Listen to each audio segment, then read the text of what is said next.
Boa tarde, pessoal, tudo bem? Legal. Bom, eu vim falar para vocês sobre Unbound, mas provavelmente ninguém ouviu falar sobre isso, né? Inbound sim, né? Outbound provavelmente também. Mas antes de eu falar sobre o Unbound, eu queria entender um pouco mais sobre vocês, a plateia. Quem aqui se acha planejado, já trabalha com redes sociais, deixa, por exemplo, posts agendados com antecedência, levanta a mão? É tipo 0,3%, né? É igual o alcance orgânico do Facebook já, né? 0,3%. É, exatamente. Ninguém é o adiantadão, né? Falando de alcance orgânico, o Instagram também, né? O alcance do Instagram também está caindo, né? Nem vamos falar sobre isso para a gente entrar em depressão já. Mas, enfim, quanto mais gente entra na rede social, mais conteúdo a gente cria, mais competitividade a gente tem dentro das redes e menos visível é os nossos conteúdos. O que exige que a gente tenha cada vez mais relevância, né? Crie conteúdo de verdade, que as pessoas queiram consumir, que significa menos propaganda e mais conteúdo de verdade. Bom, como eu sei que vocês não são tão planejados assim, na verdade vocês devem ser assim, né? Deixa tudo de última hora, né? Para agendar, sexta-feira, véspera de feriado, para entrar post de final de semana, né? Eu sei. Na MLabs lá, gente, MLabs a gente consegue ver o pico de uso de servidores e tudo mais para agendar posts, né? A MLabs, que é a plataforma de gestão de redes sociais, líder de mercado, já com 105 mil clientes no Brasil, a gente consegue ver bem o comportamento de vocês, né? Outra pergunta aqui, rapidamente. Quem aqui já fez isso? Quem aqui, na verdade, já está tentando entender o algoritmo até agora? Aí, né? Essa história do algoritmo do Facebook muda todo o tempo, né? Agora o futuro do Facebook é privado. Não sei se vocês sabiam, 65% de tudo que é falado sobre as marcas, de tudo que é publicado, é dentro de alguma mensagem privada, já no Facebook Messenger, no WhatsApp, num direct de Instagram. Difícil, né? A gente não consegue mais monitorar as coisas como antes nas mídias sociais, porque está tudo indo para o privado. Inclusive, as ferramentas de monitoramento de mídias sociais começaram a migrar já seus softwares, porque não conseguem mais monitorar tudo, né? Então, a gente tem que ficar antenado. E quem aí já fez Stories hoje? Quem é viciadão em Stories? Stories, que é o tema do ano, né? Eu tive no Social Media Week em Nova York, foi um evento inteiro só de Stories, mais de 80 palestras só sobre Stories, né? Mas não é só Instagram Stories, não. Tem Stories no Facebook, tem Stories no YouTube, tem Stories no WhatsApp, tem Stories no Excel também, né? No Excel ainda não chegou, não, mas vai chegar. Tem tudo quanto é lugar. Não sei se vocês sabiam, o WhatsApp, sabe o status do WhatsApp? É um Stories, né? A gente tem 500 milhões de usuários dia no status do WhatsApp. Sabe quantos usuários a gente tem no Instagram Stories? 500 milhões de usuários também. Olha só, a gente tem o mesmo número de usuários diário dos Stories do WhatsApp com os Stories do Instagram. E a gente nem sabe disso para a nossa estratégia, né? A gente não usa muito os Stories do WhatsApp. Só que são públicos diferentes, porque o WhatsApp é gratuito no pré-pago, assim como no Facebook. Então, existe uma diferença de público, né? E, gente, falando de educação, né? Quem aqui só conversa usando emoji, GIF ou figurinha no WhatsApp? É? Eu tenho 2 filhos pequenos, 5 e 7 anos, eu nem sei porque eles aprendem português na escola, sinceramente. Eles vão crescer, não precisa escrever mais nada, só manda figurinha, emoji, GIF, fala por voz, né? Tudo por áudio agora. Comando de voz, no assistente de voz. A gente tem que se preparar para a nova geração, né? E agora eu quero sinceridade de vocês. Sinceridade é tudo, né? Quem aqui comenta o próprio post? Vale isso? Vale isso, Arnaldo? Não aumenta engajamento, viu, gente? Fica tranquilo, a gente sabe disso, não aumenta engajamento. E tem várias dúvidas nas pessoas.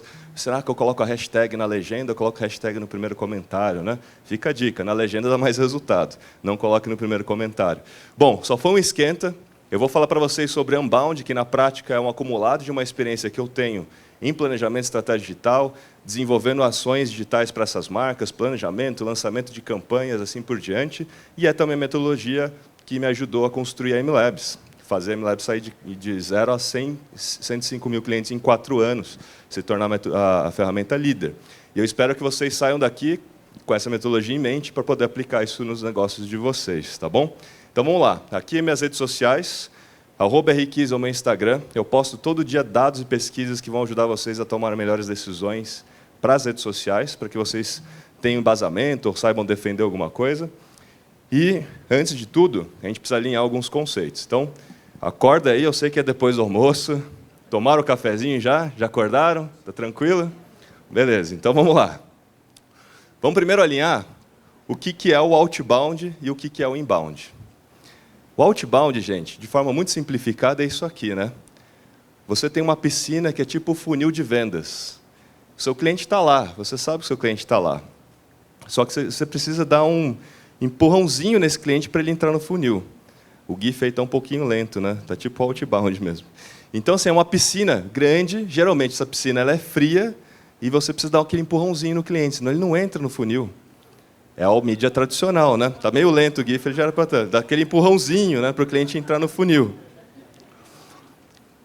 E geralmente essa piscina é fria, né? Porque vem um monte de lead desqualificado. Não é isso? Quando você faz outbound, faz revista, rádio, televisão, alguma coisa nesse sentido, aquela mídia interruptiva, né? Que a gente não pede. E do outro lado, gente, o inbound. O inbound é isso aqui. Essa outra piscina é uma piscina menor de margarita. É tipo se beber não casa. Né? Você não precisa empurrar o cara quer entrar, ele se interessa, ele coloca salzinho na borda da piscina e lambe, né? Tipo tequila, né? Porque ele se interessa por isso, só que é uma piscina menor, mais qualificada, né? Ele se interessa, ele é atraído. Isso é representado justamente pelo marketing de conteúdo, porque o conteúdo geralmente atrai as pessoas, né, naturalmente. Bom, mas por que eu estou falando disso tudo? Porque, na prática, gente, 90% dos negócios hoje no Brasil só se utilizam do outbound tradicional. Flyer, panfleto, homem-seta. Já viram homem-seta na rua, assim? Homem-seta, né? Entre outras coisas.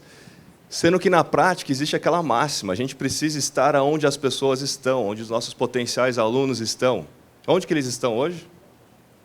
Alguém chuta, hein? Redes sociais, internet, né? E do outro lado, gente, inbound. O inbound ele pressupõe, por atratividade, ele pressupõe que as pessoas já estejam procurando alguma coisa, né? Já estou procurando, de repente você corresponde à minha procura com conteúdo num blog ou num vídeo do YouTube. Isso é atração. Mas será que hoje, será que tudo começa numa busca? Vamos dar uma olhada. Se a gente olhar aqui, nossos dois primeiros sites mais visitados do Brasil, google.com, google.com.br, aí você tem o YouTube também na sequência, que é o segundo maior buscador, né? Aí você tem em 10º lugar o Xvideos, que também é um grande buscador. Vamos ver o que as pessoas buscam lá. Facebook em primeiro lugar. Imagina só, quem está entrando no buscador buscando o quê? Facebook, eles querem entrar nas redes sociais.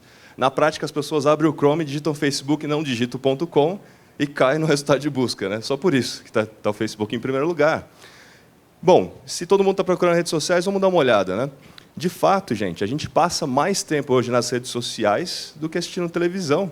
Olha aqui, 3 horas e 34 minutos nas redes sociais do que assistindo televisão aberta, fechada, com streaming junto, inclui Netflix, tá?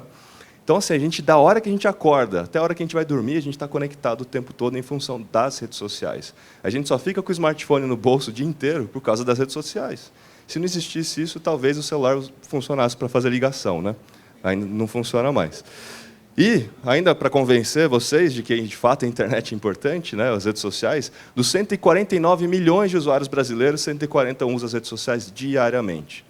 Bom, da diferença entre os 211 milhões de habitantes para 149, ou é muito mais velho ou é muito criança, porque a faixa economicamente ativa está totalmente conectada. Independe de classe social, independe de idade, assim por diante. E, ainda assim, dentre as atividades digitais, as redes sociais são atividades mais realizadas em detrimento a busca, jogos, assistir vídeos, etc. Né? Então, na prática, gente, as mídias sociais é a atividade mais popular do mundo. Se a gente tem que estar onde as pessoas estão, definitivamente elas estão nas redes sociais passando muito tempo. A gente tem que estar lá também enquanto negócio. Só que não é estar lá como propaganda, né? A gente tem que estar lá fazendo conteúdo de verdade para criar relevância e ser parte do dia a dia conectado dessas pessoas. Bom, eu fiz uma pergunta, né? Será que hoje começa numa busca? Tudo começa numa busca, como o inbound pressupõe? Na prática, gente, com essa mudança, nosso dia começa numa descoberta, não começa numa busca mais. A gente acorda, abre o WhatsApp, depois vai tomar café da manhã com o Instagram, né? Instagram Stories, e a gente descobre as novas coisas lá, novos produtos, novos serviços, hotéis, restaurantes. Por quê? Porque os nossos colegas, amigos, estão compartilhando o tempo todo as experiências deles. Fora os influenciadores digitais que a gente segue, né, blogueiros, etc. Então, a gente descobre primeiras coisas nas redes sociais, depois a gente se interessa por aquilo e vai buscar mais informações. Aí, eventualmente, eu entro no Google, vou para o YouTube, vou para o site, assim por diante. O site, hoje, é praticamente o último destino da jornada de um consumidor. Né? O primeiro destino é a rede social, provavelmente em segundo é uma busca, e aí vai para o site. Né? Então, vamos dar uma olhada nisso. Vamos dar uma olhada se, de fato, essa jornada mudou, né? Como eu disse agora. O primeiro passo de qualquer jornada é colocar o serviço ou o produto no radar. Gerar estágio de consciência de que vocês existem como negócio. Esse é o awareness. O que a gente tem que fazer para colocar e acelerar esse processo de colocar o nosso serviço no radar? Fazer o outbound. Só que não é o outbound tradicional que eu mostrei para vocês, não. É o outbound dentro das redes sociais. Tem que fazer mídia paga, tem que impulsionar o post, né? Obviamente que fazendo mais conteúdo, porque é o que as pessoas se interessam. Elas não entram nas redes sociais para ver propaganda, né? Então, elas entram para ver conteúdo, o outbound ajuda a gente a acelerar, porque o nosso conteúdo vai aparecer no feed do Instagram delas, do Facebook delas, do LinkedIn, assim por diante. Todas as redes sociais têm mídia, com exceção ao Pinterest no Brasil, que ainda não foi liberado. Em segundo lugar da jornada, vem a descoberta. A partir do momento que a pessoa descobriu que você existe, se interessa, ela quer entender mais, ela quer procurar mais informações sobre, e nessa etapa onde você tem a oportunidade de se posicionar, de mostrar os seus diferenciais, por que escolher vocês e não os concorrentes, né? Aqui vem o inbound, aí vem bonito. Por quê? Porque na hora que ela busca alguma coisa, eu tenho que estar lá para corresponder a essa busca, via SEO no Google, Search Engine Optimization, ou mesmo no YouTube, correspondendo com vídeo, né? O inbound é bonito por causa disso. A gente corresponde às buscas que as pessoas já fazem. Eu vou procurar aquilo que as pessoas já estão definitivamente procurando através do Google. Pode usar, por exemplo, ferramentas como SEMrush, Ubersuggest, que é gratuito, ou mesmo o Google. Se você digitar, por exemplo, CrossFit no Google, vai aparecer todas as outras palavras-chave que as pessoas usam para buscar CrossFit. Será que CrossFit emagrece, etc. Aí você pode criar conteúdo com base nisso que as pessoas buscam. Essa é uma forma rápida de você corresponder às buscas. Terceiro passo, compra e ação. É onde a gente tem que dar aquele empurrãozinho final, né? E aqui, gente, é quebrar as objeções. Então, aqui eles estão mais abertos a receber, inclusive, propaganda nessa etapa, porque elas já sabem quem você é na primeira, já sabem o que você é na segunda etapa, e agora elas estão mais dispostas a receber uma propaganda, receber uma oferta, quebrar a objeção e converter. O que a gente usa aqui no meio? O outbound e o inbound. Por quê? O outbound é aquele remarketing. A partir do momento que a pessoa se mostrou extremamente interessada, eu tenho uma janela de oportunidade para reimpactar essa pessoa com aquilo que eu vendo. E essa janela é de 72 horas, geralmente, né? Quando ela se mostra muito interessada. Passadas 72 horas, ou ela foi para um concorrente, ou você, de fato, perdeu o negócio, né? Porque você não aproveitou. Sabe aquele tênis do Netshoes que te persegue, hotel do Boom, que esse é o remarketing, né? E o inbound também é importante, porque no momento que a pessoa deixou o e-mail dela em troca de mais conteúdo numa landing page, ou seguiu vocês numa rede social, ela está esperando receber mais conteúdo parecido com aquilo que ela estava buscando. Só que dessa vez você tem a oportunidade de mostrar coisas novas, na sua visão, sobre a sua ótica. Faça isso através do inbound, alimentando e nutrindo esse lead com mais conteúdo. Topo de funil, meio de funil, fundo de funil. O que significa isso? Awareness é topo. O conteúdo que está lá é mais genérico, mais amplo. O meio é mais preciso e customizado para uma categoria. E o fundo é mais personalizado no ponto de dor de uma pessoa. Então, o conteúdo do fundo tem que gerar identificação. Então, se eu quero sair de férias, eu procuro melhores destinos do Brasil para sair de férias. Isso é um conteúdo topo. Eventualmente, vou cair num artigo genérico que vai falar de vários destinos, praia, campo, alguma coisa assim. O meio é quando eu decido ir para a praia e procuro, então, as melhores praias, eu vou cair num conteúdo do meio. É mais específico de um grupo que está procurando aquele assunto.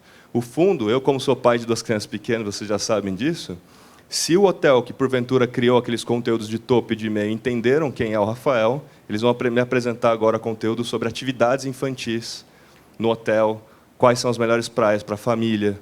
Esse é o conteúdo de fundo personalizado que vai quebrar as minhas objeções em ficar em outros hotéis e vou ficar nesse hotel, né? Só para simplificar. Aí vem a experiência própria e, por último, a experiência compartilhada. Mas a experiência própria é o quê, gente? A partir do momento que a pessoa consumiu o produto ou serviço, ela tem uma primeira impressão e ela vai contar isso para alguém, para o colega do lado, colega de trabalho, família, amigo, assim por diante. A gente tem que estar monitorando o tempo todo aqui as mídias sociais, apesar da privacidade, mas tem que ficar antenado, né? Para quê? Para entender quais foram os problemas ou quais foram os insights, as críticas e sugestões. Geralmente isso vem no review do Google Meu Negócio, vem no Reclame Aqui, vem no comentário de um post, né? Fulano, essa escola que eu estava te falando, ou eu sou aluno e adoro, né? Vem esse tipo de comentário, é aqui. Então, a gente tem que monitorar isso o tempo todo. E, por último, vem a experiência compartilhada, que é quando a experiência é tão positiva, que as pessoas querem criar um conteúdo nas suas próprias redes sociais e contar aquilo para as outras pessoas. Esse é o que eu chamo de UGC, que é o conteúdo gerado pelo próprio cliente, pelo próprio consumidor, né, pelo próprio aluno. E aqui que eu chamo de unbound. Porque no momento que a gente rompe essa fronteira aqui da conversão, a gente precisa criar promotores de marca, usando o poder das mídias sociais. Então, toda essa estrutura é usar o outbound mais o inbound e o poder das mídias sociais para criar promotores de marca. Porque na hora que esse potencial cliente, já consumidor, testou, provou, gostou e começa a compartilhar, esse conteúdo que ele compartilha vira o novo estímulo para novos consumidores, para novos clientes, para novos leads. Isso tem um poder muito grande. Só para vocês terem uma ideia, influenciador digital já é a segunda maior fonte de informação para a tomada de decisão da população. É a segunda. Quem é a primeira? São os próprios usuários, colegas de trabalho, familiares. Eles têm um poder 9,8 vezes maior de influenciar uma decisão de compra do que o influenciador digital. Então, se a gente estimular o próprio cliente a compartilhar a experiência dele com abundância, isso tem um poder muito maior do que usar influenciador digital. O que não significa que você não precisa usar influenciador digital. A gente vai ver isso daqui para frente. Legal. Então, gente, entendido todo o fluxo e toda a jornada. Uma das coisas que todo mundo precisa ter em mente, e eu vejo isso como um erro clássico, é só investir no funil de vendas. A maioria dos negócios se dedica, investe recursos, tempo, etc., só para vender. Meta, venda, venda, venda. Na prática, a gente tem que transformar o funil de vendas num megafone e transformar os nossos clientes em promotores. As redes sociais são perfeitas para isso. É o velho bom boca a boca, não é? Que sempre funcionou muito, só que turbinado através das redes sociais. A gente tem que se empenhar para criar um esforço pós-venda. Por isso que a experiência é tão importante. No fim do dia, a gente tem que vender experiências, né? E para colocar mais uma camada aqui nesse framework, eu vou colocar uma camada de mídia, porque eu tenho mais um erro clássico. Geralmente, todo mundo quer engajamento. Eu vou fazer um conteúdo nas redes sociais, eu vou ter minha presença, e tudo é medido em função do engajamento, achando que, na prática, engajamento é sinônimo de sucesso. E não é, gente. Infelizmente, likes não pagam a conta, né? Vendas, sim. Então, fim dos likes do Instagram não tem um problema, engajou não tem um problema, no começo da jornada. Por quê? Porque no começo a gente tem que investir em mídia de alcance, brand awareness, reconhecimento de marca. Vou dar um outro dado para vocês. 90% dos usuários do Facebook não engajam em nada. Apenas 10%. Se coloque no lugar desse usuário. Você entra no Facebook ou no Instagram, você comenta, compartilha, tudo? Não. Então, a gente está dentro dos 90% o tempo todo, né? E tudo dentro dos algoritmos é baseado nos últimos 7 dias. Né? Então, nos últimos 7 dias, você comentou, compartilhou alguma coisa? Provavelmente não. O que significa que, se você comprar mídia por engajamento, você vai competir por 10% do inventário de mídia que tem nessas redes sociais. E todo mundo que está comprando por engajamento, porque a maioria está comprando por engajamento, está competindo pelos mesmos 10%, o que significa que a mídia vai sair mais cara. O seu R$100 que seja vai valer 3 vezes menos do que se você comprasse por brand awareness, que é um dos objetivos de mídia dentro dessas redes sociais. Eu quero alcançar as pessoas. Nessa etapa, concordam comigo que quem não te conhece, nunca te viu, não sabe o que você faz, vai engajar com você? Provavelmente não, né? Quando você chega, sei lá, um casal não, uma mulher, um homem solteiro, chega no bar, você acha que as pessoas já chegam engajando já no bar? Já converte assim de vez? Difícil, né? Então você tem que se fazer presente, né? Nota que eu estou aqui presente, aí vai lá, pega o lead, pega o WhatsApp, aí você vai nutrir no lead, né? Manda ali um poema, alguma coisa, e aí aí faz um remarketing, né? Chama para um restaurante, faz um remarketing, vai para o cinema, aí converte, entendeu? Aí converte, aí casa, aí vai. Então é assim com todo mundo, né? Então, comprar por alcance é mais interessante, porque os R$100 que a gente for colocar lá vai alcançar 3 vezes mais pessoas dentro do target, dentro do público-alvo. Tá? E aí, no meio, conversão. Aí a gente tem que usar o tal do pixel de conversão. Para quem nunca ouviu falar disso, é um tracking, é um sistema de rastreamento que você pode colocar no site para rastrear quem é que comprou. Depois que tomou uma ação de compra, você consegue rastrear. Ou tomou uma ação de download de um e-book, você consegue rastrear quem são essas pessoas, quais características elas têm em comum. Por quê? Porque se você usar esse pixel do Facebook, e o Google também tem, a mídia de alcance dos 2 passos anteriores ela é otimizada automaticamente para alcançar pessoas semelhantes àquelas que compraram. Ele faz isso automaticamente. Então, é muito mais inteligente se a gente conseguir usar dessa forma. E aí, por último, sim, o engajamento. Porque, na prática, gente, depois que eu já tenho o cliente, ele sabe quem eu sou, o que eu sou, comprou, consumiu, testou, tem a experiência própria. Se aparecer um post na frente dele falando do meu produto, do meu serviço, a probabilidade dele comentar é muito alta. Marcando, inclusive, um amigo, um colega, @fulano, é essa escola que eu estava te falando, ou é esse produto que eu estava te falando. Né? Então, é muito importante seguir essa ordem e essa lógica. Vamos colocar mais uma camada aqui para dificultar um pouco aqui nossa história. Eu vou colocar a camada de storytelling, para a gente ter um mindset certo de como definir as ações e como construir conteúdo ao longo da jornada. Storytelling, eu vou usar aqui a jornada do herói. O roteiro da jornada do herói é baseado em 3 atos. Né? Mundo atual, chamados do mundo novo e transformação. Quem aqui assistiu Animais Fantásticos e alguma coisa que eu nunca lembro o nome? Pouca gente. Harry Potter. Matrix, 1999. Boa. Duro de Matar. Olha os velhos aí, ó. Sabia. Brincadeira à parte. Matrix. Vamos pegar Matrix, que a galera assistiu bastante Matrix. Lembra? Mr. Anderson. O mundo dele atual, trabalha lá de gravatinha, é um hacker à noite. Aí ele tem um chamado. Você quer saber o que é a Matrix? Pílula azul ou pílula vermelha? Né? Daí ele escolhe saber o que é a Matrix.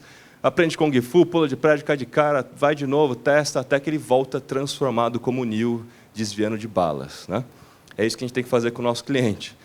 Ele está lá no mundo atual dele, potencial lead, não sabe que a gente existe, a gente tem que fazer o chamado, ele tem que conhecer a gente, ele tem que experimentar, ele tem que vivenciar uma experiência nova, e essa experiência ela tem que ser recorrente, inclusive, para que ele volte transformado como promotor da marca. Esse é o mindset da jornada do herói, para o nosso caso aqui, da nossa estratégia. Como é que a gente aplica o conteúdo às ações? Aplicando a lei de Pareto, 80-20. 80% do tempo a gente tem que fazer aquilo que a gente sabe, aquilo que a gente é especialista. Se for conteúdo, eu tenho que contar para as pessoas 80% do tempo aquilo que eu sei muito. Ensinar as pessoas alguma coisa, ajudar elas em algum objetivo pessoal e não vender exatamente. Agora, os outros 20% é venda. Eu tenho que fazer a venda sim, porque no fim do dia eu tenho que vender. Né? Não adianta só entregar conteúdo de valor. Então, 80-20, 80% do tempo eu tenho que falar daquilo que eu sei, 20% do tempo eu tenho que falar daquilo que eu vendo, em paralelo ao longo da jornada. Para cada etapa da jornada, eu tenho que ter um conteúdo diferente, eu tenho que ter uma propaganda diferente. Entendendo que as pessoas que estão no começo nunca nem viram ou ouviram falar da gente. Que tipo de conteúdo você vai entregar para essa pessoa? É um pouco mais amplo. E aí você vai aprofundando e vai defendendo e vai desenvolvendo um conteúdo mais profundo. E aí fica a dica para o final. Crie conteúdo exclusivo para quem é cliente também. Porque, na prática, a maioria cria um conteúdo independente da jornada, não é isso? Eu crio um conteúdo que serve para quem é cliente, quem não é cliente, independente da etapa que está. Eu faço propaganda e eu coloco no ar, independente da etapa da jornada, se é cliente ou não é cliente. E é isso que acontece o tempo todo. Praticamente não existe jornada na maioria das empresas. Né? É como se fosse uma coisa só, e não é. E por que essa linha se inverte no meio? Porque no meio, gente, as pessoas estão mais abertas a receber propaganda. Então, você pode, sim, inverter essa ordem, essa lógica. Tá? E aí eu vou colocar mais uma pitadinha aqui, que é o Help, Hub e Hero, os 3 Hs. Mas, para explicar isso, eu tenho que falar para vocês sobre psicologia humana. Eu vou mostrar aqui essas 4 dimensões. Nós, enquanto seres humanos, a gente sempre gira em torno dessas 4 dimensões aqui. Primeira, a gente sempre gira em torno daquilo que aumenta o nosso capital social. É a moeda hoje, né, das redes sociais.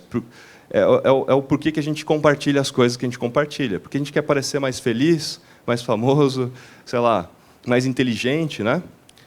Isso está no inconsciente. Não é premeditado, muitas vezes, mas faz parte. Quem assistiu, por exemplo, Black Mirror, temporada 3, capítulo 1, sabe o que eu estou falando, que é a mulher lá que precisa ser madrinha de casamento e que ganha pontos. Né?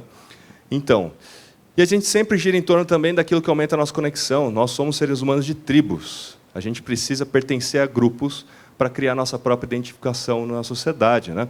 Então, você tem os grupos, por exemplo, a galera do CrossFit, né? Um grupo, parece pirâmide esse negócio, né? Sempre tem alguém querendo trazer mais um, né? Aí você tem CrossFit, aí você tem outros grupos, né? Os Mac Maníacos, a galera da Harley Davidson, né? São os grupos, né? Aí você tem, em terceiro lugar, a gente sempre gira em torno daquilo que aumenta a nossa conexão. Desculpa, nossa experiência. Nosso cérebro é ávido, né? Vocês sabem melhor do que eu isso. É ávido por coisas novas. Sempre que a gente está diante de alguma coisa nova, ele é uma janela de retenção. Ele abre uma janela muito grande, uma esponja, né? Vou dar um exemplo aqui. Quem pulou de paraquedas aí já? Ó, tem meia dúzia de corajosos aqui, né? Legal. Quando você pulou de paraquedas, você pisou no chão, o que você pensou? Qual foi o seu primeiro pensamento? Sobrevivi é o primeiro, né? Segundo. Sensacional. Provavelmente você quis ir de novo. A experiência é tão incrível, né? A pupila dilatou, injetou adrenalina, falou, meu Deus, que legal. Você sentiu tudo, né? Aí você vai de novo, e vai de novo, e vai de novo. Na 100ª vez, você não está sentindo mais a mesma coisa que a primeira vez, não tem mais a mesma graça, porque o cérebro ele é preguiçoso, né? Ele cria atalhos, ele fala, já sei como é que é. Não vou gastar energia nisso. Aí você deixa para puxar a cordinha de última hora para sentir alguma coisa e morre, né? É por isso que, pode ver, que não é o novato que morre pulando de paraquedas, é sempre o cara que é veterano, né? Mas é isso, gente. Por isso que é importante inovar. A gente precisa inovar, seja em conteúdo, em ações, para poder fazer as pessoas prestarem atenção. Porque se a gente ficar na mesma coisa, aquilo cria um atalho, ele passa a não enxergar mais o conteúdo ou a propaganda, né? Vira paisagem, né? E, por último, não menos importante, a gente sempre gira em torno daquilo que nos economiza tempo. Somos preguiçosos por natureza. Quem assistiu ao Wii aí da Pixar e tal, sabe que no final a gente vai ser tudo obeso, né? Então, mas a gente é preguiçoso, por isso que o Uber dá certo, Rappi dá certo, Airbnb. E não por acaso, as startups de maior sucesso também giram em torno dessas 4 coisas. Mas por que eu estou falando disso? Para falar dos 3 Hs, né? Help, Hub e Hero. Então, gente, sempre que eu estiver no começo da jornada, e se eu fizer conteúdo do tipo Help, eu vou estar ajudando as pessoas a economizar tempo, porque eu vou ser relevante nessa busca. Eu vou lá naquelas ferramentas que eu já citei, né? Uber Suggest, SEMrush, ou no próprio Google, eu entendo o que elas já estão procurando sobre os meus negócios, da minha categoria, e crio conteúdo baseado naquilo. Eu ajudo elas a economizar tempo. No momento que elas avançam na jornada, elas entraram nas minhas redes sociais, me seguiram, assinaram a newsletter, foram numa landing page, deixaram um e-mail em troca de mais conteúdo, ela já não está buscando mais alguma coisa, eu já sei um pouco quem é essa pessoa, e eu entro no Hub. Eu consigo aumentar a experiência dela entregando coisas novas, porque ela não está mais buscando. Aí eu tenho a oportunidade de entregar algo que eu quero, que é uma coisa nova para a pessoa. Não significa que seja inovador no mercado, mas uma coisa nova para ela, né? E eu também deveria entregar no Hub conteúdo que gera identificação, que é esse conteúdo que aumenta a conexão. Um case de sucesso de uma pessoa semelhante àquela que está ali diante de mim naquele momento. Ou um depoimento. Então, se eu falei, né, eu sou pai de criança, dois filhos, então se o conteúdo que for mostrado para mim no fundo de funil for de um outro pai dando um depoimento, falando de como foi legal aquele hotel com a família, gerou identificação, tribo, né? E, por último, Hero, que são os conteúdos ou as ações exclusivas para cliente. E aí, gente, lá no final eu posso usar, por exemplo, grupo fechado no Facebook, eu posso criar uma lista de transmissão no WhatsApp, eu posso criar um grupo no Telegram, ou usar os melhores amigos do Instagram, Close Friends. Eu posso pegar os meus alunos ou os meus clientes mais engajados e colocar ele na lista de melhores amigos e entregar conteúdos exclusivos. Isso vai gerar uma sensação muito forte de pertencimento. E se no grupo eu falar, gente, isso aqui é exclusivo para vocês, não conta para ninguém, o que você acha que vai acontecer? Eles vão compartilhar na hora, né? Por causa da moeda social. Todo mundo quer mostrar que teve o privilégio de acessar aquele conteúdo. Respira um pouco, eu sei que a cabeça já está assim, né? Como é que eu vou aplicar isso tudo? Eu vou mostrar rapidamente um framework com alguns exemplos, né? Só para didática, tá? Então, pega lá no Awareness, você tem ali Dark Posts no Instagram, no Facebook. DP, gente, de Dark Post, não tem nada a ver com Macumba, não, nem Darth Vader, tá? Fica tranquilo. É um post que você cria no gerenciador de anúncios do Facebook, e esse post só aparece para o target, só aparece para o público-alvo. Não aparece no seu feed público. E qual é a dica que eu dou aqui? Lembra da lei de Pareto 80-20? 80% do tempo você vai fazer conteúdo. Esse conteúdo tem que estar lá no feed público. Porque se alguém entrar no seu Instagram ele vai dar uma olhada no seu perfil e ele vai encontrar muito conteúdo bacana. Ele tem uma razão no qual seguir vocês. Se ele entrar lá e tiver um monte de propaganda, ele não tem uma razão para seguir, certo? Então, reserve os 20% que é para propaganda para fazer dark posts. Então, esse post de propaganda não vai ficar no feed público, só vai aparecer no feed do público-alvo, nunca no seu. Né? Então, essa é uma dica. Conteúdo de topo, coisas simples, rápidas e curtas. Se for criar um post, crie um post com aqueles posts tipo lista, sabe? 3 coisas que você precisa saber, 3 apps fantásticos. O BuzzFeed é muito bom nisso. Sigam lá para vocês verem. Aí tem a descoberta. Tem um conteúdo de e-mail. Se a pessoa vai buscar, se você não estiver muito bem ranqueada no Google, organicamente, faça Google AdWords. Use a mídia ali também. Né? Use especialistas, que eu vou falar daqui a pouco, coisas do meio. E aí a gente vem para o terceiro passo. E aí o webinar é muito bom aqui. Porque o webinar é um formato que geralmente leva 45 minutos, 1 hora. Ninguém que não te conhece vai gastar tempo e energia 1 hora. Se você colocar o webinar na primeira etapa, vai dar errado. Principalmente porque a pessoa nem estava buscando alguma coisa direito. Né? Aí você tem o conteúdo de fundo, casos de sucesso, depoimentos, como eu falei. E aí a gente vem para a 4ª etapa, aí eu tenho as lives. E por que a live está aqui e a live não está em outras etapas? Porque a live, gente, só é live porque pressupõe interação, engajamento. As pessoas podem mandar alguma pergunta. Né? E engajamento lá é muito melhor do que engajamento aqui, porque aqui basicamente ninguém vai engajar. Né? E aí você tem outros casos como upselling, avaliar o site de reviews, né, de depoimentos. E, por último, a gente tem o conteúdo gerado pelo usuário, que é o GC. Aí você tem os grupos fechados e distribuição desses conteúdos lá. Uma das principais ações nessa última etapa é Member Get Member, é criar campanhas onde o seu próprio aluno chama outro aluno, ou o seu próprio cliente chama outro cliente. É o que funciona mais aqui, porque ele sabe bem quem é o target. Melhor do que você, inclusive. Né? A gente sempre pressupõe que a gente sabe quem é o target, mas quem compra sabe por que comprou, melhor do que a gente. E sabe algum coleguinha que vai comprar também.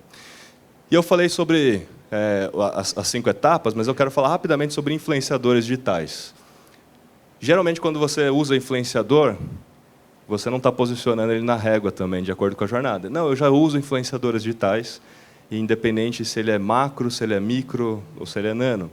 É bom definir dessa forma. O macro está aqui nessa etapa porque o macro ele é mais genérico, mais amplo. Fala de moda, beleza, gastronomia, lifestyle, e por isso ele tem mais seguidores. É bom para colocar no radar a sua marca, o seu produto, serviço, mas ele não é bom para transferir autoridade. Né? Aí você vem e trabalha com influenciadores especialistas nessa etapa, que aí sim, são pessoas do seu mercado, da sua indústria, no qual você tem que co-criar conteúdo. Co-criar mesmo, co-criar conteúdo, e-books, chamar para participar junto, para construir junto. Né? Porque ele transfere a autoridade. Aí no meio são pessoas, gente como a gente. Aí você tem os micro-influenciadores. Os micro-influenciadores, eles têm menor alcance, mas existe uma vantagem, é muito mais autêntico. Né? Porque o macro-influenciador hoje é praticamente uma celebridade. A gente já sabe que há uma distância enorme entre a realidade desse macro e da gente. O micro-influenciador é mais próximo da realidade, portanto, mais autêntico. Trabalhar com micro naquela etapa é melhor do que em outras etapas anteriores, como eu vejo muito acontecendo, porque quando você coloca micro-influenciador nessas etapas, você transforma o micro-influenciador em vendedor. Dá o cupom, ele fica só falando do cupom para ganhar a comissão, sendo que ele nem é aluno, ele nem consome aquilo, né, direito. Então, o microinfluenciador aqui é importante para que ele vire consumidor e saiba falar daquilo com propriedade. E, por último, nano-influenciador, que é você recrutar, de fato, o seu próprio aluno, que faz um bom trabalho nas redes sociais para criar conteúdo para vocês. Aquele aluno que faz um bom filme, uma boa foto, faça um banco de imagens por persona. Crie personas diferentes, com alunos diferentes, para criar um banco de imagens enorme. Legal? Para materializar isso tudo, eu quero mostrar um vídeo. Quem conhece esse pão aqui artesano? Legal. Eu ajudei a lançar o artesano no Brasil. Fiz todo o planejamento da campanha desse produto, onde a gente lançou e usou essa jornada toda como forma de a gente fazer isso dar certo. Eu vou mostrar o vídeo e depois eu volto para comentar. Hello everyone, it's really me who's talking, Artesano. I'm here today to tell you about how my first months in Brazil have been, more specifically in the state of São Paulo, where everything began. The purpose of Bimbo Brazil was very clear. Replicate in the country the great success that became around the world. The challenge and responsibility were huge. You remember how critical the scenario was. And digital was fundamental to achieve these results. The communication strategy was broken down into 3 phases. They were all interconnected by storytelling that evolved at each phase. The first phase was the pre-launch. At this time, I needed to introduce myself and shine like a star, if you catch my drift.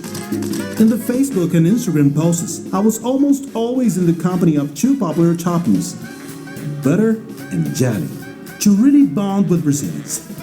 I participated in an event with bloggers.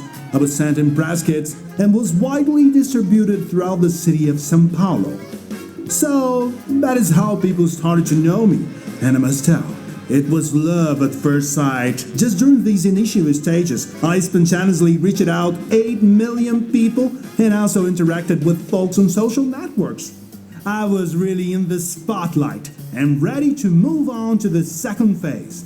It was time to show people how to have an even better experience with me, always soft and fresh. My film, which was produced for TV, was viewed almost 9 million times on the internet. And I'm just counting those who watched it until the end, okay? The idea was to show that I go well with everything, with any ingredient, with any accompaniment, and with any moment.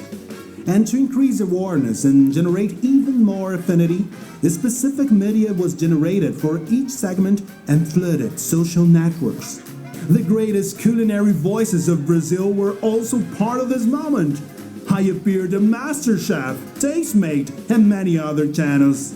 After all this effort, I was already becoming a celebrity, right? Engagement was outstanding. I conquered 75% of share of engagement, almost 20% higher than before my arrival. Just look at how many people wanted to share their feelings about me. In total, it was more than 735,000 engagement actions, such as likes, comments, and shares. After my launch, I continued to the third phase of the communication strategy, the support. Once the market was educated, the goal was for me to become a daily consumption habit. I wanted to prove that I really match with everything and with all moments. So, nothing better than a contest to stimulate the creativity of Brazilians by creating recipes that really go well with me. And, to be honest, I didn't even know I was a perfect match of so many different ingredients. A total hit! I really became famous! And at the end of the 3 phases, I reached 15 million people in the state of São Paulo. I hit 100% of the campaign target. I met each one of these people 16 times on social networks, and this allowed them to really remember me. Besides this, they started talking about Pullman on Facebook 5 times more than before my arrival. I jumped from market novelty to Brazil's sweetheart in less than 6 months. This is what I call skyrocketing. Oh, but I haven't even started to talk about business results. Legal, né? Vou mostrar para vocês como é que a gente fez esse lançamento, então, usando o framework. A gente fez em 3 fases. Primeira fase, a gente colocou o produto no radar. Coisas simples, rápidas e curtas. A gente fez vídeos curtos de 6 segundos, mostrando o produto com manteiga e geleia. Porque todo mundo pode ser consumidor desse produto. A gente não sabe exatamente quem é o mais interessado. Então, a gente fez eventos com macro-influenciadores, sampling. Aí, depois, com quem se mostrou interessado, a gente entendeu quem eram essas pessoas. Através do próprio Facebook, quem assiste até o final um vídeo, você consegue criar uma lista para reimpactar quem assistiu até o fim. Eu consigo entender quem são as pessoas que se interessaram. A gente criou, então, peças de acordo com a tribo. Lembra? Para gerar identificação. Então, amantes de Nutella começaram a receber peças com Nutella, brusqueta para a galera de vinho, e os veganos, assim por diante. A gente também usou influenciadores especialistas para poder educar o mercado e transferir a autoridade, né? Entender como é que deveria ser consumido aquele produto para criar uma experiência positiva. A gente foi, então, para o trade, A gente comprou pontos extras nos supermercados, a gente fez mídia geolocalizada nas redes sociais, porque se tem uma coisa que a gente sabe é que nós somos always on. A gente está conectado o tempo todo. A gente está no supermercado, na gôndola, com o celular na mão, né? Então, a gente atingiu as pessoas e a gente colocou o produto lá. Depois, quando a gente já tinha quase 700 mil comentários mostrando, fulano, é esse produto que eu estou te falando, eu consumi e adorei, a gente chegou a um estágio que a gente entendeu que estava na hora de soltar a campanha no Instagram, um concurso no Instagram, pedindo para as pessoas criarem suas próprias versões de artesano com a hashtag da promoção. A gente teve 80 mil pessoas criando, e essas 80 mil pessoas fizeram com que novas pessoas fossem estimuladas e conhecessem o produto. No final, a gente atingiu milhões de pessoas com uma frequência alta. A nossa meta em 3 meses era fazer 100 mil peças por semana. A gente estava fazendo 300 mil peças por semana. Aí, mais um mês, 400 mil peças por semana. Quando a gente lançou a última fase do concurso, que é a fase das redes sociais, a gente dobrou a venda. Foi para 800 mil peças por semana, mostrando o poder das mídias sociais. Foi o produto mais vendido da história da Bimbo do Brasil. Legal? Então, gente, não é mais inbound ou outbound. Pense na jornada inteira no unbound. Fica aqui de novo minhas redes sociais. Quem quiser esse material, é só me adicionar no Instagram, me mandar uma mensagem direta que eu mando o link para vocês. Combinado? Muito obrigado aí pela atenção. Tchau, tchau.